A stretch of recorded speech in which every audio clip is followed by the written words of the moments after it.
जी welcome back नाजरीन, जागो दुनिया आप देख रहे हैं सुंदस जमील और फारूक हसन के साथ। ब्रेक पे आने के बाद हमें ज्वाइन किया स्टूडियोज में सलमान गनी साहब ने, चीफ रिपोर्टर है नवाए वक्त के, हमारे जागो दुनिया की टीम का हिस्सा भी है। इनको खुशामदीद कहते हैं। अस्सलाम वालेकुम। जी अस्सलाम वालेकुम गनी साहब, कैसे हैं आप? मैं साहब बात हम सुबह से जब से प्रोग्राम शुरू हुआ हम बात कर रहे हैं कराची के हालात के हवाले से और सैलाब के हवाले से जो तबाहकारियाँ हो रही हैं कराची के हवाले से। स्पेसिफिकली सुबह रज़ा हारून साहब हमारे साथ मौजूद थे, मुत्तहिदा को रिप्रेजेंट कर रहे थे। अब मेरे ख्याल में 65 के करीब पिछले 3 दिनों में हलाकतें हो चुकी हैं और बेगुनाह जाने वही एक रज़ा भाई की शहादत हुई पहले, उसके बाद तो एक बड़ा अजीब सा सिलसिला चल पड़ा है। मुझे ये बताएं, मैं रज़ा भाई से भी पूछ रहा था, रज़ा हारून से, कि क्या जब ये मीटिंग्स होती हैं, रहमान मलिक साहब जब जाते हैं, तमाम पार्टीज बैठती हैं और फिर कुछ दिनों के लिए हालात कुछ बेहतर होते हैं, थम जाते हैं, उन मीटिंग्स में आखिर क्या ऐसी बात डिसाइड की जाती है, क्या बात पे इत्तेफाक होता है कि वो मसला 3 दिन 4 दिन तो हल होता है, उसके बाद फिर से ख़राब हो जाता है? आपकी नज़र भी रहती है, आप चीफ रिपोर्टर हैं नवाया कि क्या आपके ख्याल में मसाइल हैं जो 4 दिन तक के लिए तो वैलिड होते हैं, उसके बाद वो इनवैलिड हो जाते हैं? देखिए, कराची में जो सूरत-ए-हाल पैदा हुई है उससे कराची से खैबर तक पूरे मुल्क के अवाम में तशवीश पाई जाती है।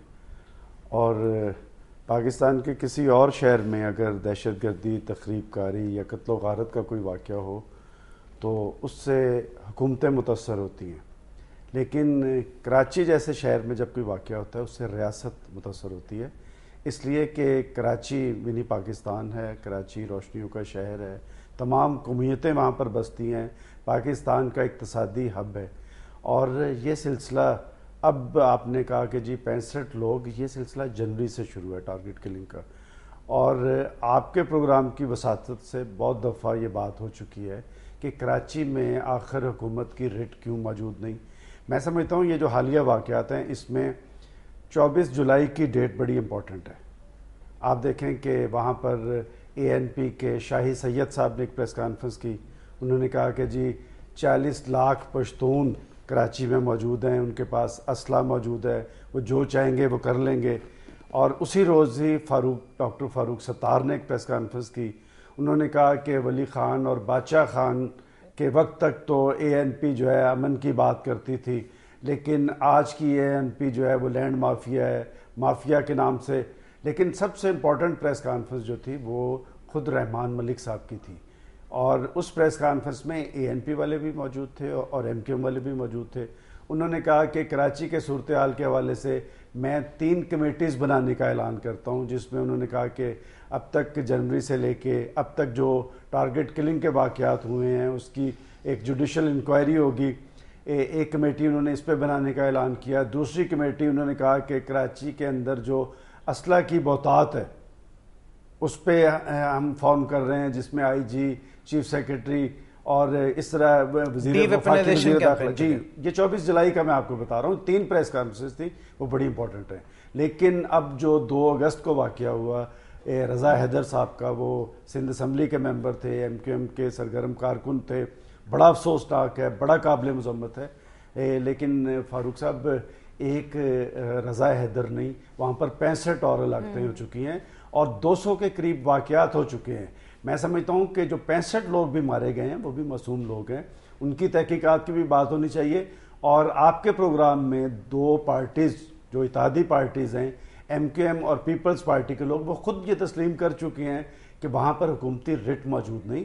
मैं समझता हूँ कि ये इस्लामाबाद के लिए भी लम्हा फ़िक्रिया है कि अगर कराची जैसे शहर में अमन नहीं होगा तो कराची वाहद शहर है जिससे रियासत मुतासर होती है और कराची के असरात पूरे पाकिस्तान पे जाते हैं, इसलिए कि कराची वाहद शहर है जिसमें पाकिस्तान के हर शहर, हर कस्बे के लोग मौजूद हैं, वहाँ पर तमाम इकाइयाँ वहाँ पर मौजूद हैं। लेकिन बदकिस्मती से आप देखें कि कराची 3 बड़ी पार्टीज तीनों हुकूमत में मौजूद हैं और सिंध असम्बली पाकिस्तान की वाहद असम्बली है जहाँ पर अपोजिशन नहीं है। कमेटीज़ इन वाक़यात के बाद बना दी जाती हैं, कमेटीज़ में मेंबरान भी बड़े होते हैं, गवर्नमेंट ऑफिशियल्स होते हैं, काम नज़र नहीं आता उस तरीके से, कोई पॉजिटिव स्टेप नज़र नहीं आता, तो फिर ऐसी कमेटीज़ बनाने का फ़ायदा ही क्या है? देखें, 3 कमेटीज़ की मैंने बात की है, उसमें एक कमेटी ने ये बताना था कि कराची को असला से पाक करने के लिए सिफारशात मुरतब होनी थी। वफाकी वज़ीर दाखिला صوبائی وزیر داخلہ، سیکرٹری داخلہ، وفاقی سیکرٹری داخلہ، وہ لوگ اس کے ممبر تھے، اور 10 روز کے اندر یہ سفارشات آنی تھی. آج 4 اگست ہے، 10 دن گزر چکے ہیں، ابھی تک کوئی لائیو جوائن کیا ہے. آپ شرمیلا فاروقی کا ایڈوائزر ہیں سی ایم سندھ کی، ہمارے ساتھ اس وقت لائن پہ موجود ہیں. السلام علیکم شرمیلا. کیسے ہیں فاروق، آپ ٹھیک ہیں؟ بالکل ٹھیک، thank you very much for joining us. Sharmila, Salman Ghani Sahib بھی موجود ہیں. بات کر رہے ہیں ہم کراچی میں جو ٹارگٹ کلنگ کا سلسلہ جاری ہے، اور پھر ابھی جو شہادت ہوئی حیدر بھائی کی، اس کے بعد سے 65 بے گناہ جانیں مزید ضائع ہو چکی ہیں.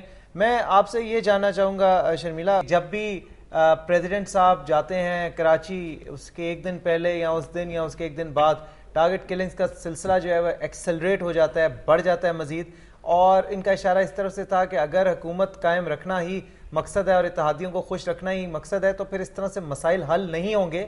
ایک گورنمنٹ کو، جو کہ پاکستان پیپلز پارٹی کی گورنمنٹ ہے، سندھ میں سی ایم ہے قائم علی شاہ صاحب، تو ان کو ایک سٹینڈ لینا پڑے گا، اور جو شر پسند عناصر ہیں، خواہ ان کا تعلق کسی بھی پارٹی سے ہو، ان کو ٹاسک پہ لینا پڑے گا. آپ اس حوالے سے کیا کہیں گے؟ فاروق، آپ بالکل صحیح کہہ رہے ہیں کہ کراچی کے حوالے سے ہمیں وقتاً فوقتاً ایک اسپیل آتا ہے جس میں ہمیں پرابلمز آتی ہیں، خصوصی طور پہ ٹارگٹ کلنگ کے حوالے سے. آپ نے دیکھا کہ کل متحدہ قومی موومنٹ کی طرف سے بھی ایک پریس کانفرنس کی گئی جہاں پر یہ بات کی گئی کہ جی لینڈ مافیا اس میں ملوث ہے. لیکن کراچی میں صرف لینڈ مافیا کا ایشو نہیں ہے. بالکل صحیح بات ہے کہ we have to go towards deweaponization, لیکن سب سے اہم چیز یہ ہے فاروق اس وقت کہ ہمیں اپنے دل بھی ملانے ہیں. یہ جو اتحاد ہے، یہ جو مفاہمت ہے، یہ صرف حکومت برقرار رکھنے کے لیے نہیں ہے، یہ کسی ذاتی مفادات کی بنا پر نہیں ہے. لیکن جب پریزیڈنٹ صاحب 90 گئے تھے، جب انہوں نے ہاتھ ملایا الطاف حسین صاحب سے، اسفندیار ولی صاحب سے، اسی لیے ملایا تھا کہ کراچی میں، سندھ کے اندر امن جو ہے وہ ہر حال میں برقرار رہے. مسئلہ کیا ہو رہا ہے یہاں پر؟ ایشوز یہ ہے کہ کراچی میں بہت زیادہ ایشوز ہیں. لینڈ مافیا ہے، بالکل ہے لینڈ مافیا، اور وہ حکومت سے میں آج دوبارہ کہوں گی، I am going to re iterate کہ آج بھی وہ ہم سے زیادہ طاقتور ہے. لیکن شرمیلا، کیا انہوں نے وہ لینڈ مافیا کے اوپر کریک ڈاؤن شروع کیا، آرڈیننس جاری ہوا، حکومت نے دیکھا کہ یہ ایک بہت بڑا چیلنج ہے، ہمیں اسے ٹیکل کرنا ہے. تمام اتحادی بیٹھے، گورنر سندھ نے ایک آرڈیننس جاری کیا، ایک اینٹی انفورسمنٹ سیل قائم ہوا، اس کے بعد 1800 ایکڑ زمین جو ہے وہ ریکور ہوئی. لیکن پھر کیا ہوا؟ ایشوز سامنے آئے، کچھ پرابلمز ہوئی، اس کے بعد آپ نے دیکھا کہ اگین ٹارگٹ کلنگ شروع ہو گئی. تو دیکھیں نا، یہ ایشوز ہیں. اپنی کمزوری کو سمجھ کے آگے چلنا، اپنی کمزوری پہ قابو پانا، اپنے دشمن جو آپ سے زیادہ طاقتور ہے اس کو سمجھنا اور پھر آگے چلنا، یہ طریقہ کار ہوتا ہے. یہ کوشش ہم نے کی ہے.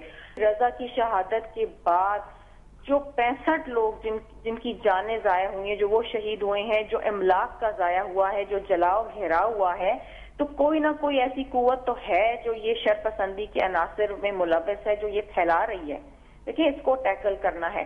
بہت ساری گرفتاریوں میں لیڈز ملے. رضا کے قتل سے پہلے جو ٹارگٹ کلنگز کا ایک ایپیسوڈ ہوا تھا، وہاں پر ایک شکیل نامی شخص اس کو گرفتار کیا گیا تھا، جس نے ہمیں کچھ ریولیشنز دی تھی کہ جی رضا اور 2 لوگ اور جو ہے وہ ٹارگٹ ہوں گے. جو ایم کیو ایم کی لیڈرشپ کو وہ کنوے کر دیا گیا تھا کہ آپ اپنی موومنٹ جو ہے کرٹیل کریں. لیکن اللہ کی جو کرنی ہوتی ہے وہ ہوتی ہے. بی بی صاحبہ کی بھی شہادت ہوئی ہوا. لیکن یہ ہے کہ اس وقت کراچی کے اگر آپ کراچی کو دیکھیں اور آج اگر آپ کراچی کو دیکھیں تو فاروق، میں نے کئی سالوں میں کراچی کے یہ حالات نہیں دیکھے جتنا سناٹا کراچی میں. ہم سب کا دل روتا ہے، ہم سب کو تکلیف ہوتی ہے. یہ بات نہیں ہے کہ حکومت نہیں چاہتی یا قائم علی شاہ صاحب نہیں چاہتے، لیکن تمام اتحادی چاہتے ہیں، سب اسٹیک ہولڈرز ہیں یہاں پر. کوئی نہیں چاہتا کہ کراچی کی یہ حالت ہو. وی آل ورک آن دس. ہم سب چاہتے ہیں کہ کسی نہ کسی طریقے سے امن ہو. شرمیلا، آپ ہمارے ساتھ لائن پہ رہیں گی. ایک چھوٹی سی بریک ہمیں لینی ہے، بریک کے بعد واپس آئیں گے. آپ سے ایک بہت عام سوال کرنا ہے. اسٹے ٹیونڈ، جاگو دنیا. جاگو دنیا، جاگو جاگو.